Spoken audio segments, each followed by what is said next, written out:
Good morning, children. Today we are starting the chapter Water, a Natural Resource. In this part, we would be coming to the last part of the chapter. We have been discussing this chapter for some weeks now, and we will be completing the chapter discussion of this chapter this week. And I included some of the exercise questions as well after these three questions from the index. Okay, now first define conservation. Conservation is the wise and careful use of natural resource. Wise and careful use of natural resource is called conservation of natural resource. Okay, we must be wise in using them. We should not waste the water. We should not, cut down the trees unnecessarily. If you cut down the trees, we must plant 2 trees or 2 plants. We must grow 2 plants. When we cut 1 tree, we must plant 2.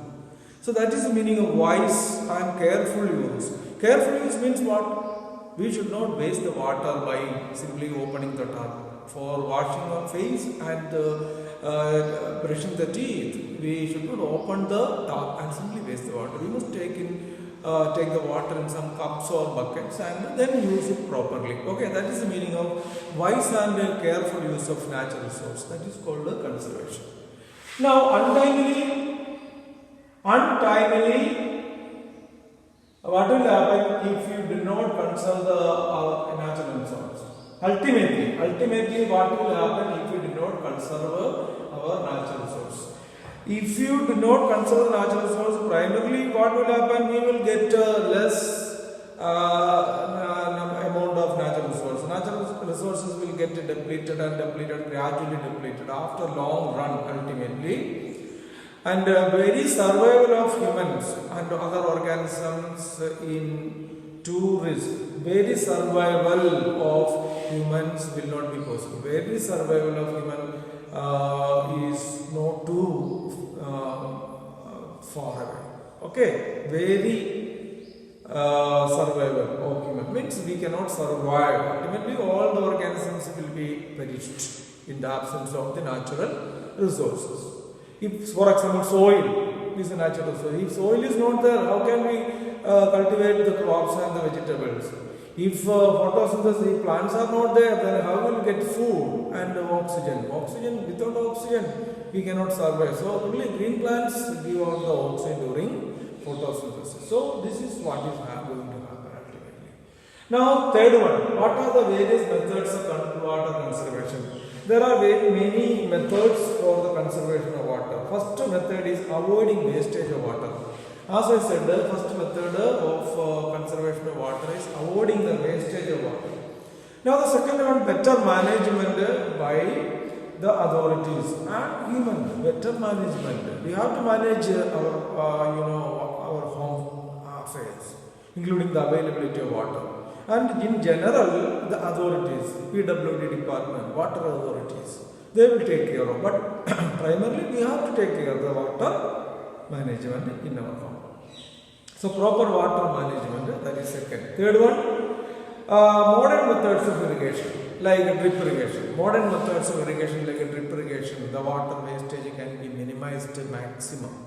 So, in drip irrigation, the water is given to the plants, particularly to the roots of the plants, drop by drop, without being wasted.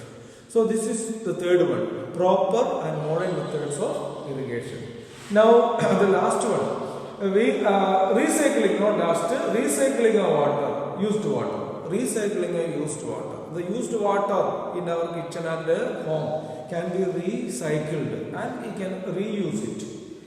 Another important one, soil conservation methods. Soil conservation method, because the soil is the natural resource which store the groundwater. Soil conservation method by planting more and more trees. That is another method. Now again, treating sewage that is left out from sewage industries or factories. So factories, the sewage water comes from the factories and industries, they contain lot of microbes and they are unfit for drinking. Such water should be treated using sewage treatment plant or water treatment plant. We must minimize the use of pesticides and chemicals.